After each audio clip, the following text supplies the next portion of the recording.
বাঁশখালীর SSC batch ভিত্তিক সংগঠন SSC 94 বাঁশখালীর Eid পুনর্মিলনী 2025 Banshkhali সমুদ্র সৈকতের খানখানাবাদ পয়েন্টে সম্পন্ন হয়েছে। সকাল 11:30টা থেকে অনুষ্ঠিত উক্ত অনুষ্ঠানে নানা আয়োজন চলে। গানে নাচে স্মৃতিচারণে বেলা গড়ায়।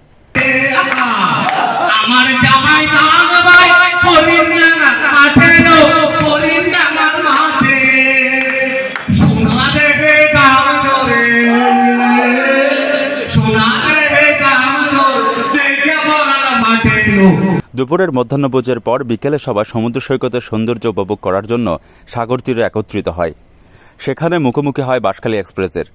সংগঠনের হয়ে বাঁশখালী এক্সপ্রেসের সাথে বিভিন্ন বিষয় তুলে ধরেন সংগঠনের আহ্বায়ক মোহাম্মদ নজরুল ইসলাম, সদস্য সচিব মোহাম্মদ ইদ্রিস, সাবেক আহ্বায়ক মোহাম্মদ আব্দুল মুমিন, মোহাম্মদ দিদারুল আলম চৌধুরী, সাবেক সদস্য সচিব এজিএম জাহাঙ্গীর আলম, স্কুল প্রতিনিধি একেএম মঈনুদ্দিন রাসেল ও চ্যুত শিকদার। এত সুন্দর একটা ঈদ পুনর্মিলনী অনুষ্ঠান করার জন্য অনুষ্ঠানের আহ্বায়ক নজরুলকে আমরা বাঁশখালী এসএসসি 94 পক্ষ থেকে অনেক অনেক ধন্যবাদ এবং কৃতজ্ঞতা জানাচ্ছি। আসলে প্রাণের সংগঠন বলা যায় আমাদের এই যে এসএসসি বাঁশখালী 94, এই সংগঠন গঠিত হওয়ার পর থেকে আমরা অনেক শৈশবের বন্ধুকে খুঁজে পেয়েছি, সাথে সাথে আরও অনেক অনেক নতুন বন্ধুদের মিলনের কেন্দ্র হয়ে দাঁড়িয়েছে এই বাঁশখালী 94। বাঁশখালী আমরা বাঁশখালী সমুদ্র সৈকতের অন্যতম একটা আকর্ষণ খানখানাবাদ পয়েন্টে আমরা সমবেত হয়েছি। আমরা সবাইকে ধন্যবাদ দিচ্ছি। আজকের এই ঈদের পরবর্তীতে আমরা তৃতীয় দিনে সুন্দর একটা মুহূর্তে আমরা এখানে বসতে পেরেছি এবং আমাদের এই বাঁশখালী সমুদ্র সৈকতকে আমরা সারা বিশ্বের মাঝে পরিচিত করতে চাই। পাশাপাশি ধন্যবাদ জানাই বাঁশখালী এক্সপ্রেসকে। বাঁশখালী এক্সপ্রেসের মাধ্যমে আমাদের এই সমুদ্র সৈকত সারা বিশ্ববাসী জানবে। পাশাপাশি আমাদের এসএসসি 94 ব্যাচ আমরা আরও ভবিষ্যতে সুন্দর প্রোগ্রাম করার আমরা প্রয়াস এই আশা ব্যক্ত করি। বাঁশখালীর প্রায় 15টি স্কুলের প্রতিনিধি এবং বন্ধুরা উপস্থিত হয়েছে। এই উপস্থিতিতে আমরা ধারাবাহিকভাবে আজকে এটা চতুর্থ আমাদের বাঁশখালী অ্যাসোসিয়েশন চতুর্থ মিলন মেলা, এই ঈদ পুনর্মিলনী এই পুনর্মিলনে আমরা ধীরে ধীরে আরও বৃহৎ পর্যায়ে নেওয়ার আমাদের পরিকল্পনা রয়েছে। আমরা এটাকে স্থায়ীভাবে রূপ দেওয়ার চিন্তাভাবনা আছে। মিলনমেলা এবং ইফতার মাহফিলের মধ্যে আমাদের অনুষ্ঠান সীমাবদ্ধ ছিল।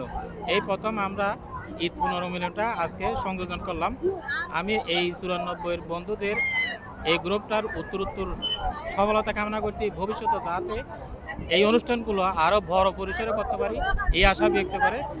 প্রতিষ্ঠিত হওয়ার পর 2021, 22, 23 তিনটা মিলন মেলা করেছি এবং চলিত বছরে আমরা চতুর্থ মিলন মেলা করব।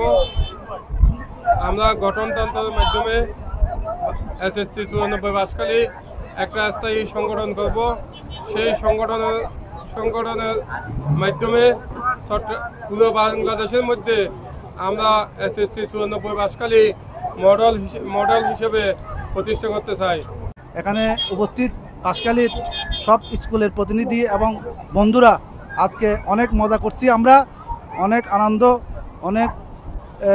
আনন্দর পর আজকে আমরা এখানে সমবেত হয়েছি।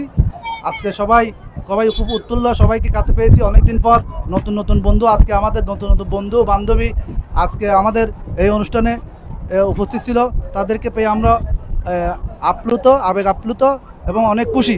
আমরা আশা করব আগামীতে এই অনুষ্ঠানটা আরও সুন্দর এবং সর্ববৃহৎ পরিসরে সবার সেরা অনুষ্ঠান আমরা এই 94 গ্রুপটা আমরা বাংলাদেশে প্রথমেই চালু করছিলাম।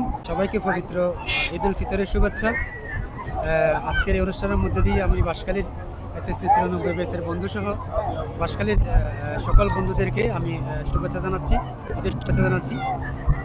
আসলে আমাদের নানা প্রোগ্রামের মধ্যে নতুন একটা সংযোজন এবার ঈদ পুনর্মিলন অনুষ্ঠান। আমি সবাইকে বাঁশখালীমুখী হতে বলবো, যে বাঁশখালীর প্রতি সবাই টান রাখতে বলবো। তো সবাইকে আবারও ঈদের শুভেচ্ছা, ঈদ মুবারক। অনুষ্ঠানে আরও উপস্থিত ছিলেন সাবেক সদস্য সচিব আমির মোহাম্মদ মাশহুরুল আলী বাবর, অর্থ সচিব সুজল কান্তি বিশ্বাস, স্কুল প্রতিনিধি মোহাম্মদ জাহিদুল ইসলাম, মোহাম্মদ জসিম, মোহাম্মদ তারেক, মোহাম্মদ ইসহাক, মোহাম্মদ শাহাবুদ্দিন, মোহাম্মদ দেলোয়ার, মোহাম্মদ আমিনুল ইসলাম, প্রণব দর, মোহাম্মদ সায়েদ মুরাদ চৌধুরী সহ সংগঠনের সদস্যবৃন্দ।